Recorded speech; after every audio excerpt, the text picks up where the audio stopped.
Hello. Hello, Yeah, good to see you. you too.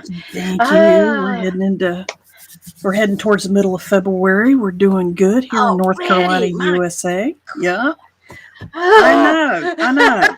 It was 2012. What last week? There Yes. you go. Deborah's here. Hello, Hey, sweetie. Deborah. Hi, hi, hi. Ah. Welcome, everyone. This is Eyes of Indigo. I am Margot, and that is I. And this person is Oh, Iris over here. We are hey. we are your co-hosts for this evening, and you can see our show on either YouTube or on Facebook. During the show, we're live the whole way, so we encourage you to comment, talk to us, just say hi, let us know you're out there. That's the only way we can know you're out there in your Please chat let us room, know. in the comments section. Say something. And you can also hear the show in recording, in audio recording us and past videos on YouTube, but in audio recording on Spotify and YouTube. Eventually we're going to get around to making a index of our topic matter It's on the because list. it's on the to-do list. And because we've been doing this since September of 2020 every week. Iris has been doing this every week. So we've had lots of guests on the show as well. So all kinds of fun has happened, and we're going to keep going. Yeah. So Yeah. thank you for joining us. If this is your first time, hi, welcome to the channel. We're glad you're here. And we also want to, of course, welcome our regulars as well. We love you guys. Thank you for joining us once again to come and Yay. play and learn and play and play and swear and cuss and laugh. Get your favorite poison ladies and have a tip back and join us for the evening. If you are not familiar with our brand of pseudo intellectual, we actually are intellectuals. It's just we don't like to carry that box that way. You're outside of that box. But if you don't know much about Iris and I, please feel free to go onto YouTube and check out the first episode that is a synopsis of our credentials, our background, that and experiences that have led us up to led us up to this, and it's called, I believe, a prequel. So Mhm. if you're new to our show, please visit us there, and you can see in about 30 minutes uh, what kind of shenanigans have led us to where we are now. Yeah, namaste. Namaste. Shenanigans. There you go. Oh, Yeah. let me hide that. So, tonight's show is called It Iris. is, and let me make this full screen. It Shoot. is Yeah. show me a sign. Have you ever prayed Yes. for a sign? Show me you're there. Did you get an answer? Did you ignore it? Signs are all around us. Give, Yup. give me another sign. Was that the sign? I don't know. Give me Mm-hmm. another one. Start bargaining. So we're going to learn some of the ways that spirits, guides, and other entities communicate, and how to kind of reassure yourself that a sign is a sign indeed. So, Yeah. um, I have to try to Examples in the swallow my little. own hairs. That's all right. A little bit of fiber. There you go. But we got a list of popular potential signs, although almost anything can end up being a sign. But we have some defining, definitive characteristics that we're going to discuss to help narrow down to you what's a sign and what may be a sign and what maybe isn't. Right, right, and it can be, sometimes, um, usually, one thing that I like to to bring to light, I guess, is that signs usually require some sort of belief in a higher power. I mean, it's not that you don't get signs if Yes. you're Yes. atheist, but it Oh, just yeah. means you're not going to knock it off as quickly as coincidence, and Because a sign indicates that a higher intelligence is trying to communicate with you. So yes. inherently, that would preclude you from atheism. It might knock you over to maybe agnostic. Yeah, yeah. Chip you into the middle zone there rather than chipping you all the way out in the back 40 where all this religious and spiritual folks tend to go. Yeah. Yeah. You're right. So, That does. It precludes absolutely. It's a great point that you have some recognizing signs requires that you have some semblance of recognizing a spirituality of some sort, because all belief systems have signs. That's something we didn't talk about with each other in the pre-show. Christianity, Islamic, Buddhism, Taoism, Judaism, they all purportedly have signs that are indicative, that have certain indications. Where is this 25-cent word stuff coming from? I'm on a roll lately. I usually can't think of them that fast. But anyway, they usually have indications or indices of of a bigger message, such as the sign of the cross for Christianity. There's signs out in nature, which are more of the Eastern religion stuff, such as the 4 directions and the zodiacal. Ooh, nice word. Make that one up. Yeah, hey, Zodiac related words. You might as well get a little bit malapropisms in here. Or other types of signs to indicate good luck and bad luck, good fortune and bad fortune in Eastern belief systems, and so on. Buddhism, interestingly, in Buddhism, you often see little statues of Buddha. He can be the skinny version or the fat version. There's like multiple Buddhas across history. And it's not about worshiping the human that was that Buddha. It's actually, when you see a human Buddha statue, you're being reminded of the Buddha within yourself. Oh. That Buddha is a human, just like you. And it's a reminder of look at the Buddha within and look for the Buddha within other people.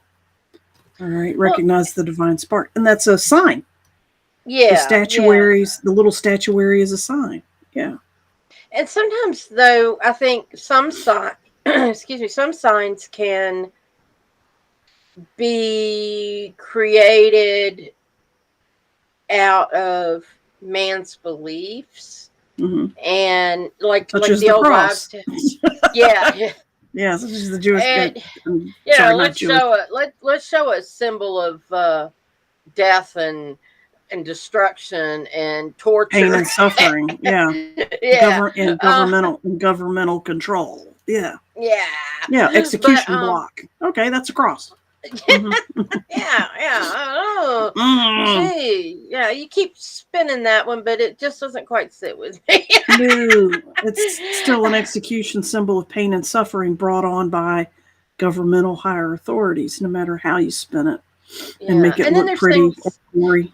Yeah, and then there's things like, people go, "Oh, black cat just crossed my path." Well, in my humble opinion, the reason black cats are considered unlucky by some people is because you don't always see them and you trip over them.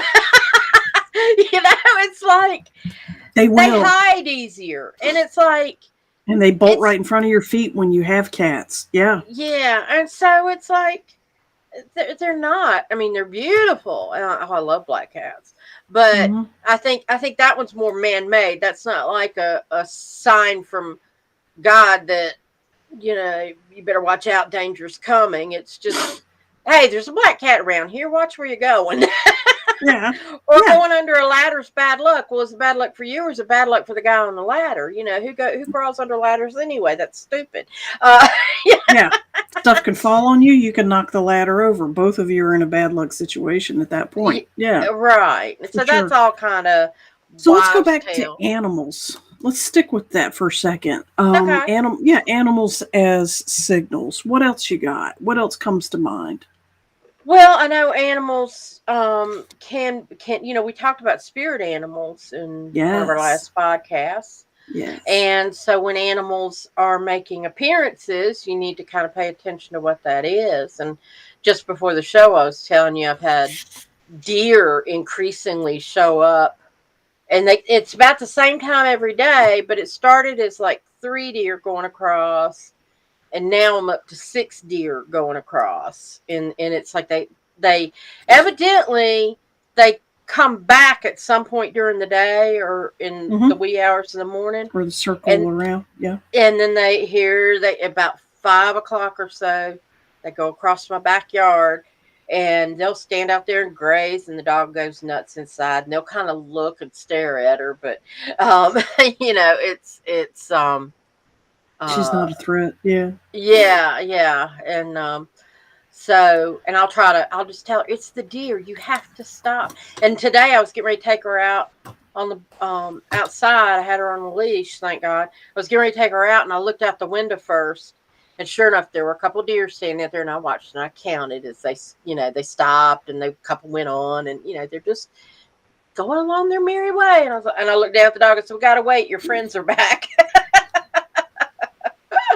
Sharing So, space with them. yeah, Yeah.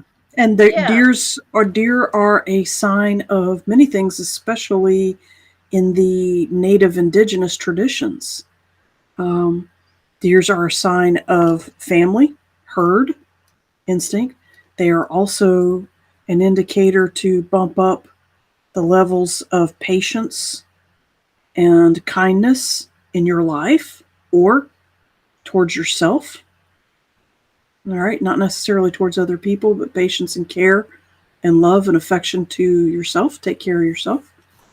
Um, and there's more. There's tons. There's people have written whole books about animal symbolism, yeah. which is another Talk word for about the sun. owl story you were sharing with me. I thought that was interesting. Cool. Yeah, owls are another animal that are a popular symbol, especially because they can be seen or heard. And in the story that I read a couple of weeks ago, a man who was an outdoor guy, young man living at like Alaska, Canada way up in the wilderness by himself for the most part, had outpost camps all around his property that when he was hunting or trapping far away from home, he had clearings with lean-tos and firewood, sitting there year round so that if he was nearby, he could stop and camp there overnight, and it was already set up to, help him survive. And he was out and about, and nighttime came on faster than he was ready for. And unfortunately, his battery died, his flashlight, all his light sources were gone, and he was stuck in the dark in the middle of the woods, and it was cold. It was wintertime. So hypothermia started setting in on him, and he was by himself. And he was like, oh, crap, I'm screwed. And he's like, wait a minute. I know that I have an encampment somewhere near here, so I'm going to try to get to there because he could make a fire and be okay in the lean-to. And hypothermia was setting in, and he realized, shit, it was too dark. He really, really could not see. He would go a few feet and realized that he still had no idea where he was. So he really didn't have any idea. And then he started to hear a lone owl hooting. And he remembered in the past that 2 owls used to roost and nest. Hi Janine. No, great. Good to see you. 2 owls used to nest in the branches above that closest encampment that he was thinking of. But they had stopped coming a few seasons before. It had been a while since he had heard or seen those owls there at all. But now on this night, he was hearing one of them hoot from that species. And he was like, that's weird. And by the way, those owls that lived that lived over those branches, the reasons they were there is in the encampment. Remember, he was a hunter and a trapper. They would throw out entrails and stuff. So these raptor birds were getting free meals. Hi, Elsie. So these raptor birds were getting a free meal. So they knew these particular humans to be beneficial. So this guy's lost in the dark by himself in the woods, getting hypothermia. Flashlight's dead. Cell phone's dead. Everything's he doesn't have a signal. And the bird starts hooting, and he remembers those birds used to hang out where we camp. So if I go towards where it's hooting, if it's still there at that encampment, which it's been a while, but you know what? I'm going to die anyway out here, so I might as well try something. I don't have any other options. So he started walking towards the hooting, and it would hoot about every 10 to 15 minutes. So he would walk in that direction until it hooted again. And at one point, he stopped because the hooting was suddenly in a totally different direction. Instead of out there, it was suddenly way over there. And he stopped. He was like, oh, geez. Am I just being led around in circles by a wild animal that's just naturally moving around the forest and hooting, and it's hunting animal, mice or whatever, and I'm just going in a madman circle here? And he thought about it, and he stopped, and he said, you know what? Hypothermia messes with your head, your reasoning disappears, all that stuff, and I know I have hypothermia starting on me. And he was losing his hands. He was turning numb. His feet and hands were getting numb. And his thoughts were not making sense. And he said, you know what? I still don't have any better option. I'm still going to try it. So he turned and followed the hooting. And he kept going. And it took, because he kept moving as well. That's partly what kept him from going completely into hypothermia. He kept moving. And eventually he was led back to his encampment. And he started a fire, and he was okay, obviously. He told it, he told the story.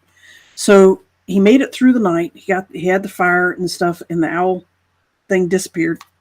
Next day, he decided to go check out where he had been walking around, because it was wintertime. There was, hi Ronald, there was footprints, and he's a tracker. So yeah, he can track himself. And he wanted to see where it was that he went, where he got lost. At the point that he stopped and the owl took him in another direction, the owl, I call it a she, the owl had stopped him from stepping out into a ravine, an embankment, which would have killed him. She got him to go around it and go another way to the encampment instead of falling out in a ravine. So some people would call that a warning. Iris had the wonderful nuance of a higher way of seeing it as actually guidance. And I love that. I love that because we agree low vibrations are not really a part of the type of signs we're talking about. The divine signs, sacred and spiritual signs. Yeah, and I think I don't think that the divine, sacred, spiritual signs would come, because it's love and guidance and we have free will. Mm. They're not going to like jump in your face and say, stop, Right. But they might distract you. Or if you ask for protection, there will be ways that they'll do it in a positive way. And guide you away from it. Yeah. So, I think that's a really cool story, and I like that because I don't think it's not like there was anything. There was no other option. Yeah, mm-hmm. and it worked out well. It did. What are some other types of signs besides animals? We'll talk about what's a sign, what constitutes a sign, but first of all, let's go with subject matter. Okay. One is dreams. Yeah. Lots of signs show up in dreams. Yeah. Yeah. And it's the ones for me that it's like I can be dreaming about something and all of a sudden it's like I know it's like I'm totally immersed. It's not like, just kind of things happening or whatever. It's just total boom. I'm like drawn in and somebody's talking to me or showing me something. And it just sticks out when I wake up and I go, what was that about? And then as soon as I start running it through my head, I got it. Thank you. And it can be a family member who's passed away might show up in a Mm. dream, and there's a difference between just having a memory dream versus A coming with a conversation. message. Right. Yeah. Or it can be um, explanations of, like I've asked questions, or why is this, I've been having a lot of dreams about, and I've watched these different areas develop. It's dreams where I'm going into an area and seeing it built up for people to live. Yeah. And some of the places have similarities to places where I used to live, but they're not here, and they're different, or they're completely different. Even I've been in space. There's a Cool. particular area where it's like there's a satellite or space station or something like that. There's a lot of them. Yeah. Yeah, and there's about 5 or 6 different places that I'm recurringly dreaming about. And it's like I might go to this place one night, I might go to 2 or 3 another night, might go to another one. And over the past 6 months, I have watched the foliage grow. It's gone from bare fields to where people are reaping food Mm. and building Harvesting. new Yeah. harvesting and all that. And new buildings. Yeah. Yeah, so I'm watching them grow and develop, and it's like and I have asked a couple of times, okay, what am I doing? And sometimes I'll get an immediate answer, and sometimes in my dream, somebody will come to me and start explaining some things. Well, we've done this and we've done that, and we're working on this, and you're just checking in, and I'm like, oh, okay. Continuity, I guess. Yeah. Yeah, but it's really Does the word interesting. Ganymede mean anything? Click into any of that for you? The word Ganymede. No, but Jupiter? Moon? Those are all highly populated areas. Moving on. So dreams are another way of getting signs. Absolutely. Songs, reoccurring phrases. We'll talk about some of these more specifically in a minute. Guys, if in the comments, if you want to type in there, what are some signs that you've noticed that are, or that you have questions about, or that you have questions why do about. I keep seeing this? Yeah. Yeah, feel free to throw that in while we're talking here. Animals we've talked about. Numbers are a real popular sign. Yeah, and letters too, but numbers even more so. Iris brought up an interesting one. Body pains, twitches, body awarenesses are sometimes a sign of other cool things happening. Colors, especially in metaphysical reading and healing, colors are indications, usually relative to the chakra system or the auric system. Colors such as stones, bird feathers, fish colors, chakras, stuff like that. Small objects. Iris has speaking of feathers, some people say that, like, if you find a feather, especially like an unusual, like it's just in your yard, and I mean, you don't find bird feathers in your yard every day. Right, They don't just, and that's a sign of angels, is what some people believe. And I've found blue feathers, because I know I have bluebirds around here, and they're small. And then I found really big raven or crow feathers. Yeah, somebody said, Elsa says she sees 1111 often. Absolutely. Are you, Elsa? I don't know if you know what an 11 represents. And Iris, are you familiar with numerology? A little. I mean, I know enough to like look it up, but like 1111, that's supposed to be an angel. That's supposed to be an angel number. I've seen, or 111, 222. There's times where you look at the clock and you just happen to see. And like the other day, it dawned on me. Well, it was last week, I guess. It was 2222, February 2nd, 22. Yeah, it was a power day. Yeah. Yeah. And so sometimes I think a lot of these things you have to kind of look within your gut to see. Use your intuition. Yeah, Yeah. your gut or your intuition, Use and they are your different. brain, your heart brain. Yeah. Yeah, Not just to your brain. recognize. Use your heart brain. Yeah. Yeah, to recognize what is this about? Why am I seeing this? And another thing is, anytime you see a sign, the communication is two-way. So if you're not sure what it means, you can say, "Okay, I recognize the sign. But what does it mean? Can you give me some clarity?" Ask. And yeah, and usually that clarity will come. Though I will say, there is. I've got this, which is funny. Every time the universe sends me a sign, I'm like, okay, but I think I'll wait for a signier sign. You know? How many of us have done that? Yeah.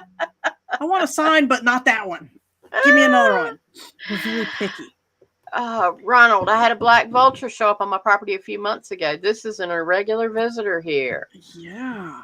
Vultures are big medicine. Yeah. Yeah. I see them a lot when I'm driving to and from through the county. Their maintenance, cleanup, getting rid of the old stuff, making way for the new, releasing which doesn't serve you. They are also teachers of extreme patience and allowing change, because they are very slow-moving birds who wait a long time to eat. And they also are relative to the ebb and being sensitive to nature's ebb and flow, life cycle, death cycle, and that death isn't necessarily a bad thing. It also means a new beginning for something else. And there are all those associations along with that. Vulture covers a lot of ground. It's a very powerful animal symbolism in this case. Yeah, and so I just look at what's going on in your life that it might have shown up. Absolutely. Elsa, also real quick, just to throw it out there, 11 also means a master. So it means a master of something.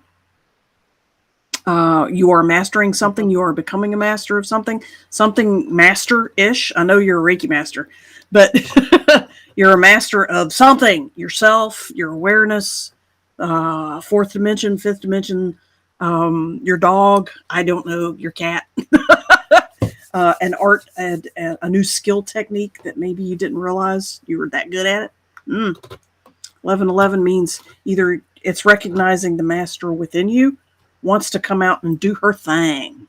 All right, very cool. Very cool. Ronald so you said, popped up something else. Yeah. It was a period of quick, painful growth. And anytime we grow, something changes. Letting the old sometimes let the old go away and the new come on. Yeah. So there you go. Yeah. Yep. Absolutely. Janine, wow, that sounds like a lot of what Ronald is going through right now. Okay. There you go. Yeah. Yeah, there you go. Yeah, it makes good. I'm glad that makes sense for you. Born at 11/11. Well, yeah, Janine, we've had one-on-one conversations before. I'm not surprised. At 11/11, yeah. You came in as a master.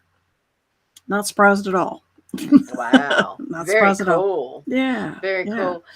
I know another sign that I get. I've had a lot of things happen with this is the pennies showing up.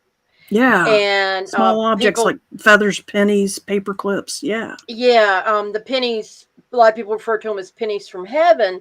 And usually when I see them, I know immediately which family member is reaching out to me. Because intuition? I use my intuition, and it's like, and for example, this was before my parents had died. We had gone and my grandfather passed away first, and we went to his house and boxed up some things that like I wanted some odds and ends dishes and some other things. Boxed them up, and my mom was taking home some stuff. And so when we got to her house, she said, I'm just going to take this box inside. I'll pack your stuff up and you can pick it up next week when you come back. And I said, okay, that sounds great. So the next week, pick up the box, go home, and I'm unwrapping the dishes. And I heard some clinking noises, and I'm like, oh, crap, I've done broken something. And so I opened it real careful, and there were 2 or 3 bowls that had like a layer of paper between each one, and then it was wrapped in paper. And in one of those bowls in the middle was about 3 coins, 3 pennies. And I knew it was from my grandfather. But I called Mom and I said, Mom, did you by any chance, was there some pennies that you included in wrapping those plates? And she said, no, there was nothing in those plates when I wrapped them up. She would have heard it. She would have heard it. They were She would have clinking around. noticed it. She would have noticed it. She was a meticulous person. She would have heard it. Yeah. Mhm. And and I thought, well, maybe it was something she thought I'd appreciate these pennies that were saved or something. But no, she said, no, there was no money in there. So, well, that was my grandfather, let me know. Yeah. And then after my parents both passed away, each time I'd have a couple of days in a row where I'd find a penny in the middle of the floor, or a couple of pennies in the middle of the floor. And it's like, okay, thanks, guys.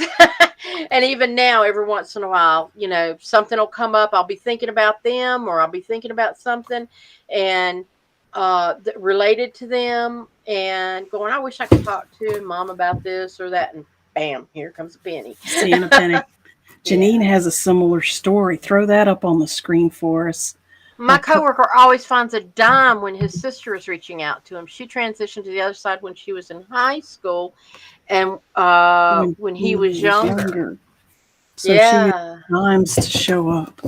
I have a story relative to that I usually don't do readings for young people, people that are under 18. And that's a whole long discussion about why, but most readers are the same way. And however, there was an exception. There always is. This preteen, he was maybe 11, 12, 10, 11, 12. Very old soul, very wise, very stable, very well connected. And so was his grandmother, very much so, who was my client. And so she was asking questions on his behalf, trying to respect that I don't really want to read directly. She was basically saying, the question was, my grandson misses his grandfather, her husband, who had passed a couple of years before. And he was very close to his grandfather as a little boy. He still is a little boy. And she said he was wanting to know if his grandfather would make some kind of contact with him from the beyond. And he just would kind of like the reassurance, or just, the connection. And if he wants to go on and be a full-blown spirit guide, that's cool with him too. But he was just putting it out there to see if Grandpa would respond. And I listened, and I had already had several communications with this particular grandfather, this entity, and his wife, who was a client of mine, or is a client of mine. And he's a very playful spirit, grandfather was. And he was like, oh, heck yeah, I'll be glad to do that. Tell the boy to look for paper clips. And we're like, I was like, really? Something that innocuous? And he said, think about it. It's modern age. He's a boy. He's very, very young. When is he going to have paper clips around? He's not an office worker. Everything's electronic. He doesn't use paper stuff. He doesn't pay bills. He doesn't do reports. He doesn't write checks and clip them onto something else, or notes, or clip them onto somebody else. When are paper clips going to show up in his world otherwise? And I'm like, you got a point there, Grandpa. So I passed it on. I was like, okay, this sounds kind of mundane, but tell him to look for paper clips. The boy was visiting Grandma's house for 2 weeks during the summer. And she told him the message, and his visit ended a couple of days later. He was putting stuff back in his suitcase, and a shitload of paper clips showed up in the suitcase that they don't know where the hell it came from. And I was like, Mary, did you put the paper clips in there to sort of move the story along and give the kid a cheap thrill? And she was like, I swear to God, I did not. I didn't even think about it. Wasn't even in my awareness. Completely forgot. He squealed from the other room, Grandma, come here. And she ran in there, and he was like, look. And she was like, What? Ooh. And then he's like, yeah, it's Grandpa. I got Grandpa in the suitcase. Yeah, Grandpa's coming with me. And he has, and that's the report that Grandpa does show up, and paper clips continue to show up in his life. Oh, that's cool. So I love yeah, that. yeah. So it those kinds of little signs, like feathers, like pennies, like paper clips. I've had people talk about flowers show up. That particular client, the Mary that I just talked about, you know what volunteer flowers are in your yard? The weeds. Yeah, sometimes yes. Sometimes they're weeds, but sometimes they're seeds from somebody else's Oh yeah. Landscaping across the street or down the road, or a bird dropping or whatever, plopped it in your yard. Yeah. She has volunteers of his favorite little flower. I think it's a posy or a pansy or a vinca or something, showing up all up and down the side of her driveway that she never planted. Oh my goodness. And that was his favorite flower. And he talks about them once in a while. He says, I'm going to change it. And sure enough, a couple months later, they all went from pink to gold. A different kind of flower came up this season. It was crazy cool. Yeah, he's very proactive and very playful. Oh wow. So, and I was like, ooh, Mary, also think about what the color means too, because that can be a part of the symbolism and the signs too. It is. It's a very sweet story. So yeah, objects can show up, colors can show up. There's symbolism and signs and types of flowers, something we didn't think about. Remember, there's a whole folklore attached to the symbolism and signs of flowers. You know, a red rose means something different from a yellow rose or a white rose or a purple rose or a multicolored rose or a daisy or a chrysanthemum or a lily or whatever. And there's a whole language based around the symbolism of what a rose would be a sign. A black rose is a sign that somebody's trying to kill you. When you get a black rose, that means whoever it came Danger, from, Will Robinson. there's your guidance to get away from whoever left you that black rose. It's funny. I planted. I fell in love with snapdragons because I love playing with them like little jaws. Yeah. If you squeeze them in right in where the jaw is, you can just do it with one. Yeah. And she anyway, we had a next door neighbor in an apartment with just a little divider between our back porches, and some of her snapdragons started coming up over on my side, and I was like loving it. I adored it. So then I moved in here years later and planted some snapdragons outside, and loved them. And the next season, there was a snapdragon that came up. I have a little sidewalk that runs next to my house. Yeah.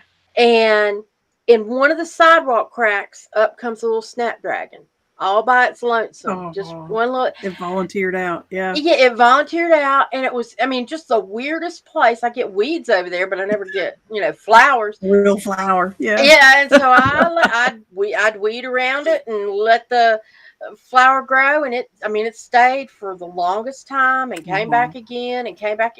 And I remember one time I was going through a rough time, and I said, if that damn flower can stay that long, I can hold up against this, That two-dimensional being can do it, so can I. Yeah. For sure.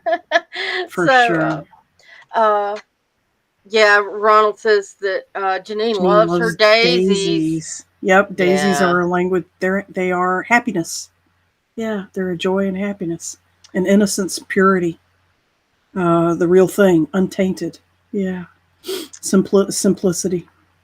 And the white and the yellow means something too. But anyway.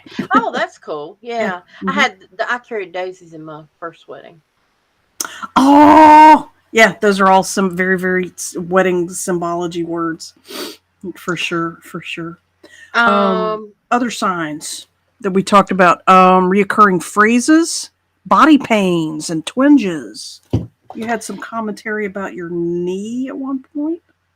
Well, I knew, I mean, I've been diagnosed with severe arthritis in both knees. I basically have no cartilage left.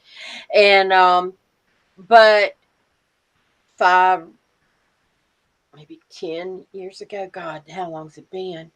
Um, I had gone to see someone, to do, and she did, Reiki, I believe it was on me. And she always kept coming to a block on my knees and Yeah. on my and especially my right knee at that time. Ah. And she told me that, she said, a lot of times depending on where the block is, it means there's other problems going on, like you've got financial concerns or something like that, or you're bottling up your finances in your knee. And it was like, oh, so I worked through some of that and it helped for a while, until Yay. the real Whatever that shit issue kicked in. was, it moved along. Yeah. Cool. So it's kind of interesting. And I think too, you know, um, your beliefs, and they can be subconscious, can cause you illness or ailments. You get, first of all, we know scientifically proven, you get headaches because of stress. Right. Oh, you get Um, all illnesses are due to any type of stress. Yeah. right. And Headaches for so sure. a lot of Depression. times yeah. And so you can, you feel sick on, like, sometimes going to work and you're going, I just can't make it in today. I just feel so bad. And it's because it's not so much that you're sick, it's there's something bad going on at work and Heart your sick. whole system starts shutting down. It's resisting. Yeah. Yeah. Going to what So makes you sicker. it only naturally follows. I mean, if these things are proven that can be happening, if you need scientific proof, then we know also that sometimes we are getting a sign by being sick.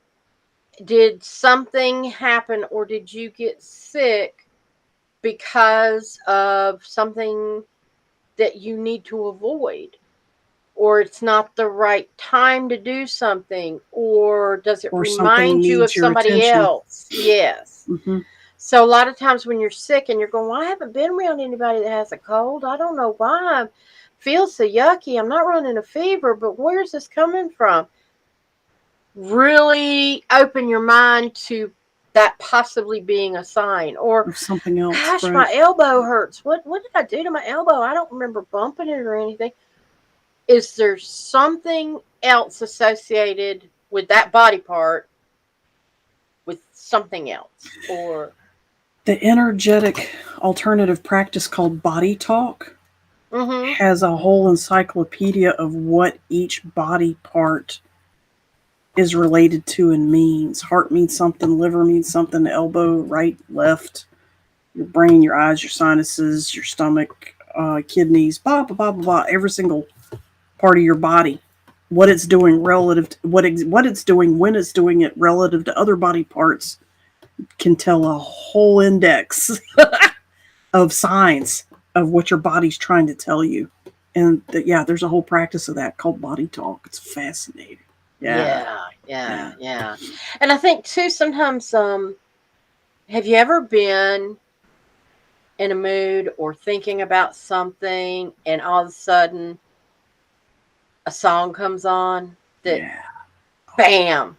And it's not that you hear the song and you connect it with what it's like, it's talking to you. Earworm. Yeah. I had a situation the other day. I came home. Excuse me. It was really funny. I was coming into my driveway and Ozzy Osbourne's Crazy Train came on. I love that song. I love good that. one. Yeah, it's a good one. So I kind of smiled, when I came in. The next day, I got in my car, or 2 days later, and I was leaving, and I get on the road, and that's the first, and I start listening, really tuning into the radio, and that song came on again, and I was like, I didn't know exactly what the meaning was, but I was like, okay, I hear you. Look it up. Yeah. Something in the energy or the word, something. All Lyrics. aboard. All aboard. The train is pulling out, and it is a crazy train. Yeah, I'm going off the rails. We Of a all crazy are. train. Yeah. Thank God, because the rails were killing us. But it wasn't, it wasn't ominous or anything, but it was just, I Not recognized at the all. connection that I needed to hear that for whatever reason. I don't always have to Absolutely. analyze why I'm seeing something. A lot of times I just acknowledge it. And the more you acknowledge, the more you recognize. Right. The more you accept and acknowledge signs, the more clarity and more sensical they will be to you as they come in. So let's talk about that. We're getting towards the last portion of the show. And let's talk about how to recognize signs and what are some positive and helpful ways to respond to them. I'll show you this one. Lord, please give me a sign on what I should do. And the light is coming into the kitchen window onto the dirty dishes piled in the sink. There's beams right on. There's your sign. Yeah. There's a whole, yep. You know what? There was a whole comedy routine. We all know that one. Yeah, exactly. There's your sign. That's right. And I'll show this one real quick too. This is the universe watching me ignore all the signs I asked for. And say, oh God, another one. You're still not getting it.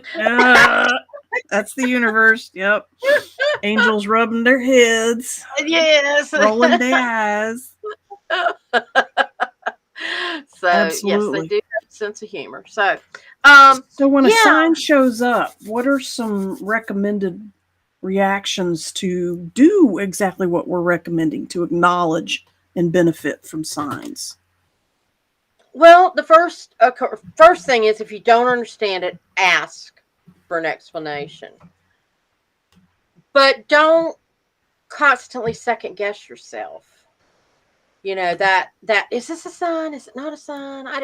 What was your first reaction? And I am in my, I don't know if this works for everybody, but for me, when I see something and I'll get a initial, oh, that's a sign. And then I'll kind of go, oh, Iris, it's just a coincidence. It's just this. And I'll start brushing. And then I go, no, it wasn't. That's left brain, right brain fighting. Yeah. But if my first reaction is, oh, that's just a coincidence, and then I start going, well, maybe it was a sign. No, it wasn't. I mean, whatever that first reaction. The very first inkling of awareness. Yep, that's what it is. So, absolutely. Don't second. What else pops in your head when the sign shows up? Such as, you see a particular type of flower and your grandmother pops in your head. Yeah. It's probably a sign related to her or even from her, just as an example. What else pops in your head? That's a part of the sign. The sign's trying to instigate a thought pattern for you to observe and make free will choices about how you're going to respond. But notice what else pops in your head. What else? It should evoke some sort of joy. Mm-hmm. You should feel some sort of joy from peace it. Or joy or positive something. Yeah. Yeah. Ronald says, mine was Don't Fear the Reaper by Blue Oyster Cult. It came on every time I drove. The Reaper and vultures? This is heavy stuff, Ronald. Ronald, they're basically telling you might want to look into occupations like hospice and death doula, DOULA. This is about helping people transition from this existence into the next existence whatever that looks like for them. But you got harbingers left and right coming up on you relative to the field. Just saying. Just saying. Yeah. I think you would enjoy that. So Elsa asks, can you ask for a specific sign? What's your take on that, Iris? That's tricky. My take on it is, if you're asking for a specific sign, then you're asking for somebody to tell you what you want to hear. And Guess where all the answers to everything actually originate from? When you're asking for a sign, you're asking for an answer. Guess where the answer really is? And I just now pointed at it. yeah, it's inside. And so, I mean, you can say, I think there's a ghost in my house. Mama, if that's you, I'm going to leave a stack of papers over here and you brush them off into the floor. That's okay. She might not. Yeah. And then you're doubting, and it's like, so if asking for a sign, I see where you're going. Asking for a sign is bringing in an energy, an element of doubt. And that has a stopping effect for signs working, or for energy flowing, or for divinity stepping in, or whatever. Whenever you have a sign of doubt or second guessing or insecurity, you're stopping the flow. Yeah. The natural flow of energy that the sign is trying to promote, or the entities, the helpful entities are trying to bring. So you can ask for a sign, but pay attention to why are you asking for it? Why do you need it? And I think too, it's also important to recognize, yet we're not asking for performances of little dog and pony shows and hurdy-gurdy monkeys. Where I am. It's kind of cool to see a bunch of butterflies and dragonflies and weird people. But do you ask for that, or do you notice it? I notice and appreciate, and then I get more. Whereas if I sit there and go, I need help, give me a sign, and it's like, that's not in the flow. That's not in the flow. Yeah. So I hope that makes sense, Elsa. So instead of asking for a sign, ask to be put in the flow so you can recognize the more subtler signs that are already happening. Yeah. That's what we would recommend, is ask for more flow. Ask for your energy to shift into that flow, and then proactively shift yourself into that flow. Yeah. Yeah. Ronald, thank you. That was a beautiful compliment. So thank you. Thank you. And then Janine says, that makes sense. Thank you, Janine. Yeah. We need that affirmation. That's our sign that we're on the right path. You guys are a sign from us. All these little words and faces popping up on the side of the screen. Yay! Yeah. Everybody. Gets a couple of those. Absolutely. Good job, guys. Yeah. And then let's see. Ask if we don't understand. Do we have it? Also, yeah, really, trust your gut. Sometimes you get a gut feeling about something, your gut which is a little different than intuition. Sign you can get from anything, anywhere. And Elsa says, yeah, it does make sense. Thank you, Elsa. Appreciate that. Your sometimes, your gut feeling, your low intuition, your high intuition. There's your clearest signs. They're always going to be your best and clearest signs. Yeah. Yeah. Thank you for bringing that up, Iris. Absolutely.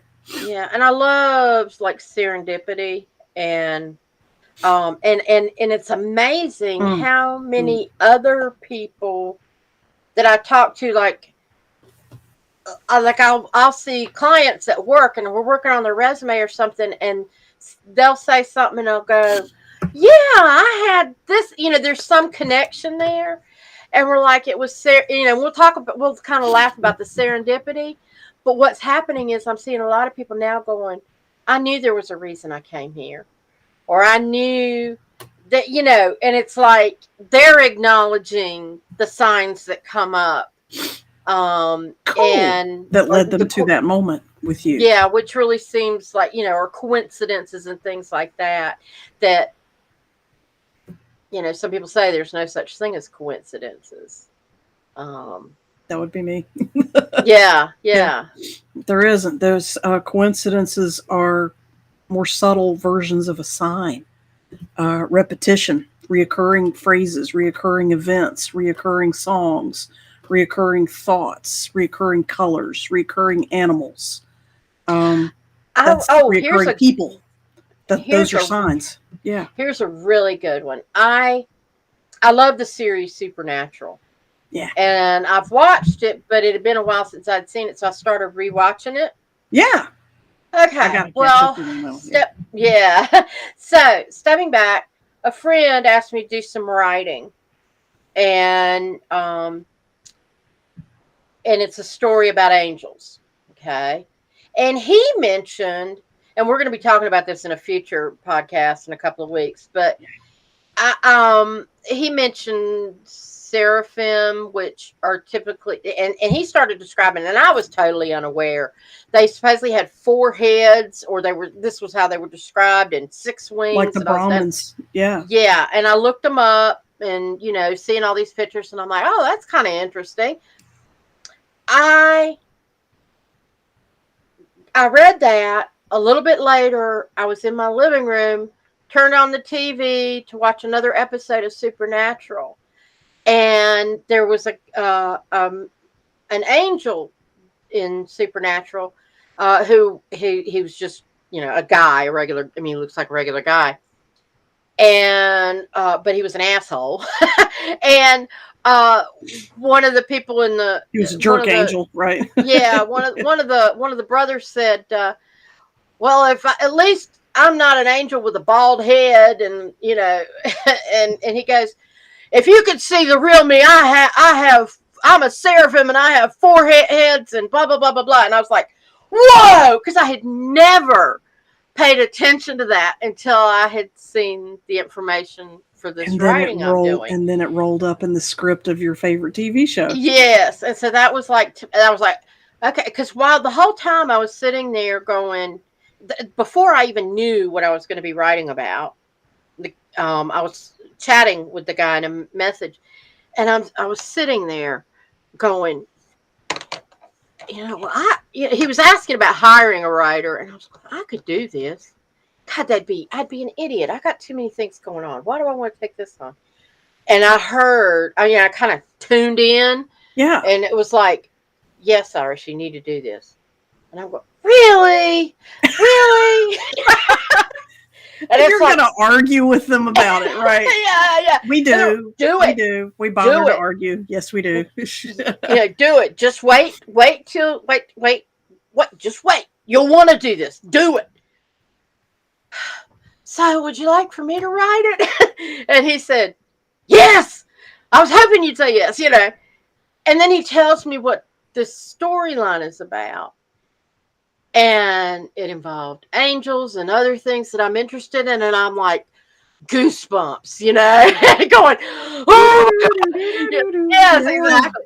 And then I had the confirmation right after that on Supernatural. And then there was another thing that happened.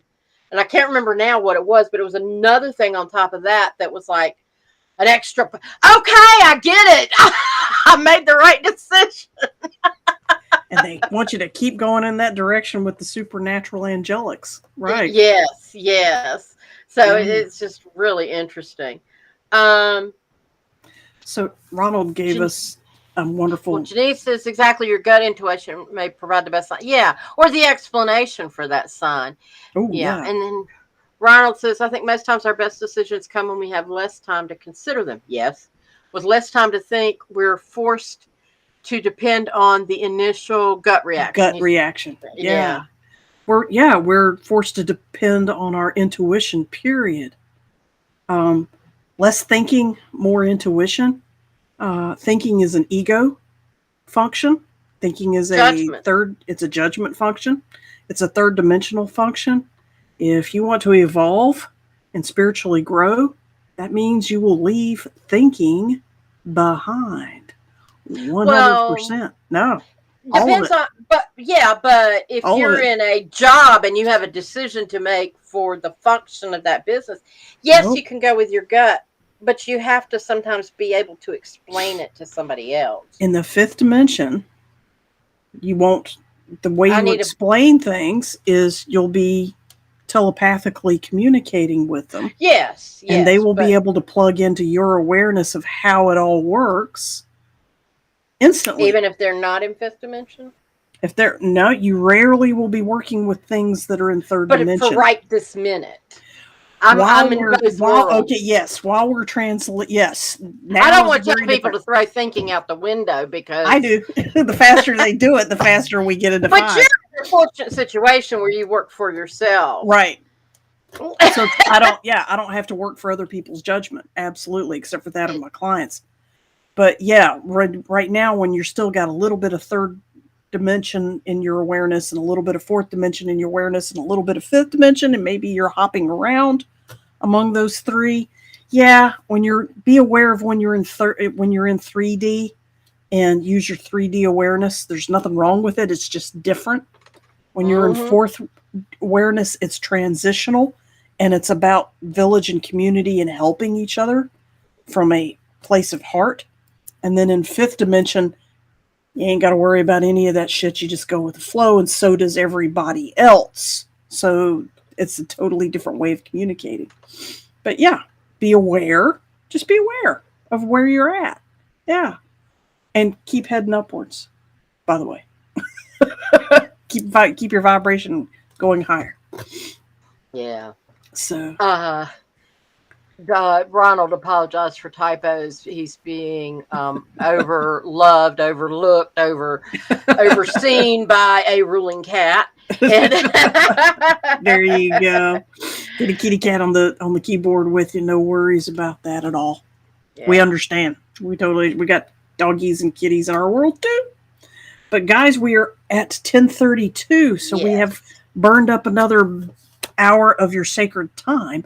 Thank you for coming to play, everyone. Thank you for everyone that's going to listen to this in recording later on or in retro. Bless you. And it's been very, very fun. Next week, we're going to talk about what's not signs. Yeah. Kind of. Yeah. Well, we did the what is signs. We're going to talk about the other thing. Yeah, things that are typically confused with signs. Let's talk about what isn't a sign. Yeah. Which becomes a sign within itself. But we'll talk about that next week. All right, folks. Thank you so much. Thank you, everyone. It's good being with you another week, Margo. Absolutely. It's good to see you. Namaste, everyone. Good night.